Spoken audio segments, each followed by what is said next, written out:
Hi mga kasari! Welcome back po sa aking YouTube channel. Again, my name po is Jen and yung pangalan po ng channel ay Introvert X Extrovert. Actually, ang tagal kong nawala. Yung reason bakit hindi ako nakapag-upload is umuwi kami ng province. Actually, nagsarado kami ng more than 1 month dito sa tindahan. May nasikaso lang sa province. Kung nasusubaybayan niyo yung channel ko, nagpagawa kasi kami ng bahay. Ganun. I need to rest din kasi may konting issue sa health. Pero ngayon, I'm back and nag-open ulit kami.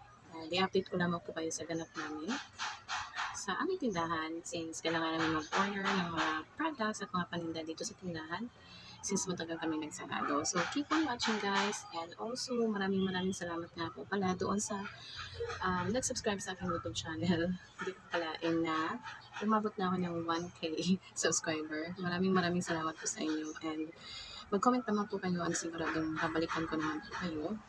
Thank you so much.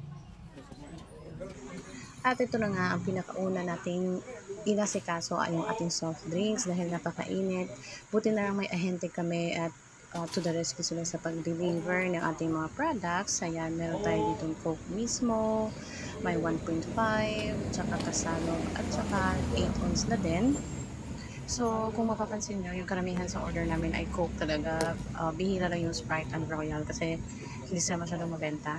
And yung total amount ka pala na nabayaran namin is worth 5,798 pesos para sa soft drinks natin. And syempre, for non-Coca-Cola products, meron tayong order ng Mountain Dew 8 ounce, 12 ounce, and then meron din tayong Cobra. And yung ating Red Horse. So, it's worth 4,160 pesos. And lastly, ayan, nakapag-grocery na ngayong aking asawa. Binababa na, galing sa kanyang motor. Yung mga pinamili natin sapagkat wala ng laman or halos wala ng laman yung tindahan, no?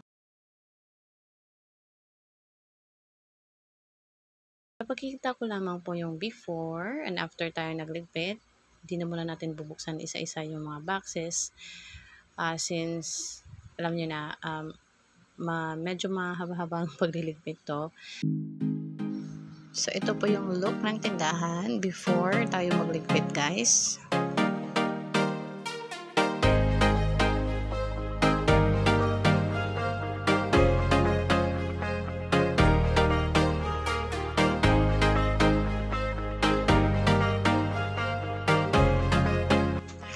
And this is the look after natin magligpit ng mga paninda.